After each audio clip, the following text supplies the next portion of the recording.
right, we're going to get right into it. Box office is now up 24% year to date. We've kind of had like a family boom recently. We have. We got MI, the highest it's ever opened. Yep. You know, we've got Minecraft, Lilo, Yep. How to Train Your Dragon reimagined, Yep. an original film. No one thought we could make originals anymore, like Sinners. And we're back. So We're back. post-COVID, the strikes are over. It's the box office back now. Box office is definitely back. As you said, 23% in the quarter. There's anticipation for 26 to even outperform 25, up another 12 to 13%. I think that, it took a while. COVID had a massive impact, obviously, on the studios, which ultimately impacts our business, and then the writer's strike on top of it. I think that most big media companies have realized they need all cylinders to fire. If you're Disney, you can't just have your streaming service actually working and your linear networks and cable networks. Those big movies are what actually then become franchise items. They become park rides. They become TV shows. So I think that in the last, I'd say 18 months, you've been watching the studio heads really having a much bigger voice inside their organizations, and 100% originals are back. The big franchise guys are still obviously killing it. The reimagination of Lilo and Stitch was fantastic, and we're just getting started. And it's an audience that you cannot reach anywhere with the exception of social media on TikTok and YouTube. I mean, our average age is 30, so. What do you think's driving the reemergence of the box office? Well, it's interesting. Since COVID, we've gotten younger. And we've gotten younger because those Gen Z and millennial kids that were stuck inside for 2.5, 3 years really want in real life experiences. So it's movies, it's concerts, it's live sports, right? Those are the things that these kids are really wanting to go out in force together. They want to actually have a life again, and they don't want it to be on their couch. So I think they're the ones that are driving it. It's why we've gotten younger. We're actually the most diverse platform also. Our diversity index is 62%. The general population's 40. So, we're just firing on all cylinders in terms of if you're a marketer and you don't have cinema in your mix, you're not reaching that audience that will be the future buyer of your products. And this generation in particular really cares about brand authenticity and understanding the voices and being connected to those brands. It matters to them. And so, we're so excited about the future and where we're heading. So there's so much battle for attention these days, and there's so many different screens calling my attention and so many different formats. What makes the big screen format in particular really unique? Because again, you've gotten off your couch, step one. You've actually purchased a ticket, whether you do it online or at the theater, but you've made it with intent. You've decided and chosen to go see this movie in this theater at this time. That doesn't happen anywhere else, right? Outside of a live sporting event or a concert where you do the same thing.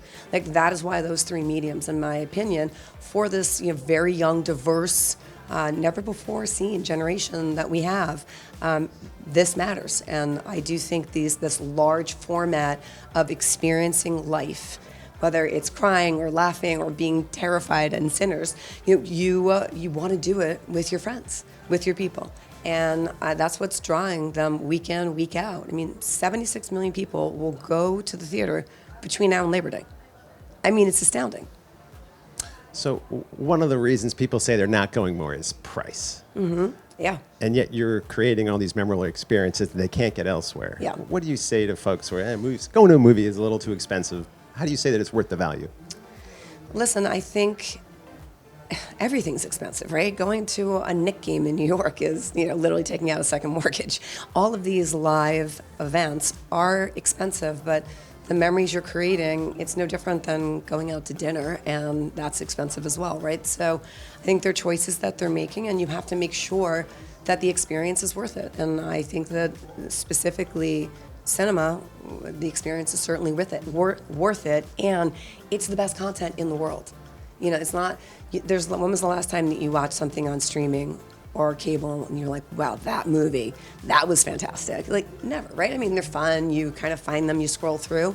But when you go and you sit and you see Lilo and Stitch, or you go see Sinners, you go see Minecraft, that multi-generational coming in, and it's just, they're killing it.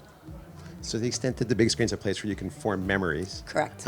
What type of work are you doing with brands to form memories between brands and moviegoers?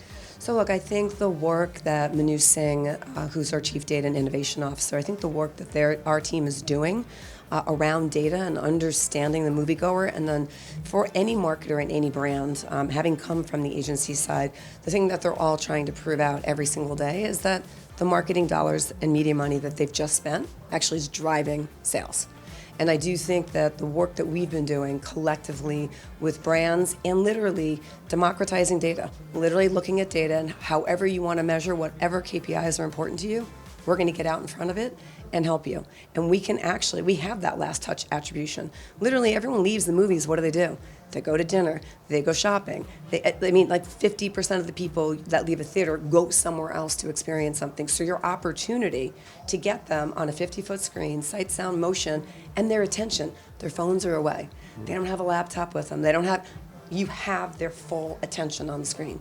Nothing else does that the way we do. What's been one of the more memorable or exciting campaigns that you thought someone tapped into when you had your undivided attention that you could think of recently? What we're seeing with Wicked, and and how Target tapped into Wicked, and then how it just expanded that whole line of clothing, and then literally people getting dressed up in costume coming to Wicked. I mean, that's fantastic. I mean, that's the opportunity, and that's the magic, right? Where you get that so right, and literally to see people, like, who does that? Literally dress up. And every theater that I had seen had opportunities where everyone was doing photo ops right there and then, and it was great. It was great to watch it. I think that would bring us to Chicken Jockey. So the theater seemed like it became somewhere else during Minecraft. Yeah. Explain what happened By the way, why so many people went, and what was the experience like? It is insane, but it also talks about gaming, right? It talks about, I think there was a misstep, not only from the studios, but like everyone, all of our third-party data that we get, the tracking the year prior had a tracking at like 50 million. I mean, it just blew the doors off, and then it just kept social media just literally became, and I will say, like, social platforms are driving more around cinema than probably anything else that we're doing right now.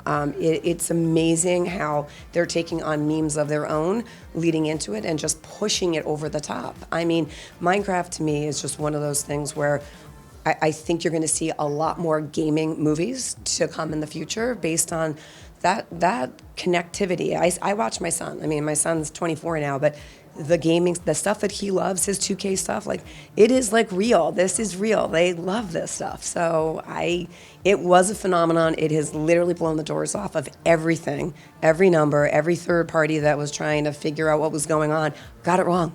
Literally got it wrong. And why do you think everyone got it wrong? Like, what's behind the phenomenon that you think that survey research didn't pick up on? I think it goes back to the fact that people want to get out, and there's this connectivity, whether it's Minecraft, whether it's Lilo and Stitch, whether it's like Freakier Friday, like, people remember all this Beetlejuice, right? I mean, there's multi-generations of people that are super excited, and they want to then share that experience, whether it's with their kids or with their mom, they remember. And I think the power of Minecraft is that game's been around a long time. And I think people just felt a real connection to it. So it used to be that superheroes were driving the box off. In your opinion now, what types of films or experiences are people looking for? I think when you closer together. I think when you even think about Lilo and Stitch, everyone was like, alive and like, what? What's happening here? It goes back to storytelling, right? Great storytelling is at the center of everything. And maybe Minecraft may argue and say, oh my God, I don't know if that was really great storytelling, but there's deep affinity and connection to the game. And so the game was brought to life and people showed up in droves. And I do think it's about great storytelling. You have to be able to connect in a way. And unlike Sinners, I mean, Sinners came out of nowhere as well. And horror's back in a big way. And these kids love it. Love it. I mean, I'm terrified by it, like literally terrified by it. And I should never be in any theater with that because I would be screaming very loudly all the time. But I do think, again, it's storytelling, connectivity, and shared experience. They want to share this. There's really deep memories and connections to all of these. So sports is like the epitome now of what works in advertising. It's live and you have people's attention. What can you guys learn from the sports world when you get into a theater and to engage moviegoers better? So it's interesting. We're doing a lot of work with influencers right now. We've been working with Influential and Whaler. We know that our average age is 30. These kids spend a lot of time on social media. Vertical film doesn't scare them in any way, shape, or form. We've had some really big campaigns come out where they're literally taking their social campaigns and putting the vertical back up on the 50-foot screen, and it's working fabulously. And then the e-commerce piece of it and the retail media that we can actually do, where you can have your big, you could have a Nissan creative or a State Farm creative up there, but yet in that lower right-hand corner, we can have a QR code that says, Catherine is your local agent, go see her, or go to your local Nissan. Would you like to see that beautiful car that you just saw on the 50-foot screen? Those are things that we're doing that I think are really beginning to change the game for us. And I think people pre-COVID had sort of a old school media thought about cinema, and again, the work that Manu's team has been doing with attention, with literally any platform, any kind of data that you want to literally focus on, we're there, and we are doing it to prove out the value, because we do have that last touch attribution. So whether it's making it more interesting by using influencers, like I keep saying that, if you're a brand and your average age is 30 on this big screen, connect with them with the people that they want to hear from, the people that matter to them. And they are influencers, much more than celebrities now. And we're trying to really bring that into our pre-show to get them in sooner. How do we get some of these big influencers in our theater to do a drop, for Revlon, or do a drop for whoever, pick your beauty brand, L'Oreal, and have something right there for them that's unique, because they love that. And they love loyalty. Loyalty is really big amongst this generation, whether it's Gen Z, millennials, anyone, that 30 and under crew. I mean, my kids love their Delta Sky Miles. They will do anything to get more Sky Miles, to get the upgrade, to feel that they're part of something. And I do think this loyalty that influencers bring to brands is amazing. And so we're really leaning into them to reshape what it looks like when you get to the theater. So, I mean, I kind of use my Disney experience of when you go to the Disney park, the minute you walk in, you're in the magic. And we need that in the theater. From the minute they walk in, they feel invited, they feel connected, there's something there for them. There's a loyalty program that we kind of build with them. And that's what we're really spending a lot of time with brands and talking to them about now. So what's the key? I know the pre-shows tend to be a little bit long. Yeah. What's the key to keeping moviegoers engaged, entertained before the show actually starts? Well, that's it, right? It's the minute you walk in. It's if we could get an influencer in big markets to actually help us connect better with those brands that are aligned to that movie, to that audience, and make it really interesting. Make it an event. Eventize it in a way that we weren't doing before. And it's interesting, I think that our relationships with the big cinemas like Regal and AMC and Cinemark, we have long-term contracts with them. We're all realizing that together we're smarter and better and can bring more value to all of us. And we're really kind of kicking the tires with them on a lot of different ways to activate live. Not that different than what's going on here at Sport Beach, right?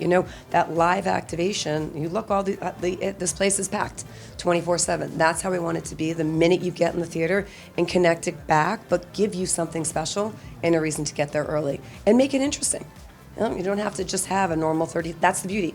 We don't have to have 15, 30-second spots. You could do a 5-minute movie, you could do a 15-second spot, you could do a live activation, we could push QR codes, all the things that we know they're interested in, and that's how we're gonna keep them connected and get them in those seats right on time. So what do you think the biggest misperception of pre-show advertising is? And what are you guys doing to overcome it? The data. I think data is the biggest piece, that people don't think that we have the level of data that we have. And the fact that we can actually prove out the value of cinema with this audience. And that's the other thing. I could say it 100 times. 100 marketers, 100 different agency leadership, and I'll say, what do you think our average age is? Like 47, 50, because the average age of sports, as much as everyone talks about sports, it's still 55 plus. I mean, TV, it's like 57 is your average NBA age. So, you think about the NBA has got average age of these players are 26, and the average age of the person watching it is a white guy who's 57. We have the absolute opposite happening in theater. Our average age is 30. We're 62% multicultural, and the fact that we have so much data, and the data comes from multiple places, right? It comes from places like Fandango. It comes from the loyalty programs that we've built ourselves with our customers in addition to all the theaters. And that data is incredibly valuable. And again, 53% of them leave the theater and go buy something. Whether they go and eat, or they go to the mall, or they go to, their local dealer, they do all of those things after, and we can prove out that they saw that ad, we gave them the opportunity to connect, and they go out and they do it. So that to me is what we're like consistently What type of battling. category of brand advertising works best? Well, it's before a interesting. film? The clients who, or the categories that we do the best with right now are the ones who have the most first-party data because they know it works. So that is the interesting thing, where if you're a CPG and you don't have as much first-party data, it's harder. But tech and travel, entertainment, they know we work, and that's why they keep coming back over and over and over again. And we've really started to break into a lot of the retail as well. So, look, if you're looking for young, affluent, again, they're off their couch, they're spending money, they've initiated to go spend $10, $12 on a ticket to go to a theater. More. Depends on where you are. And, you go in, and they're the ones who are the first movers. They're the ones who try the new products. They're the ones who are willing to spend money, and they're off their couch. So we know it's a very valuable audience, and we just keep pushing to make sure everyone is aware, because again, so much happened to us during COVID and the writer's strike. Those 3 years, a lot of people left the business for dead, and rightfully so to some extent, right? But it has bounced back in a way that no one saw coming. What makes you most excited about the future of cinema? First of all, I love entertainment. I love entertainment and I love sports. The two things I love to do. It's really why I'm in the business. And knowing that there's such great content coming, the fact that we've made such strides in data, and now it's just bringing that smart art and science together with great marketing opportunities for our brands, backed with data and science to prove out to marketers where we're going. And there's no better content anywhere than on our screen. And I don't think anyone would ever fight that in any capacity. Maybe the last question. I don't Yeah. know we're out of time. But the next generation, Yeah. they're coming now, and for them, it's one of their first memorable experiences. You just mentioned a couple of films they saw. What are you doing to connect to them in a unique way? So I do think it's really, for us, it's leaning into the influencer space and getting brands to realize that you need to connect with this audience differently. It's not about just running your 30-second brand spot. It is really, authentic is maybe the most overused word in advertising, but I do think, you have to have a connection to, these kids care. They care a lot more than the generations that were in front of them, and they need to know that your brand is something that they can align with. And so connecting with the right influencers and right storytelling in this perfect, screen-free environment where you have their full attention. We just have to utilize that and continue to research, connect, and ask them, what do you want? Just ask them. They'll tell you. They have no problem telling you anything. So you just got to ask and listen and just keep doing the research to back it up and keep connecting with them.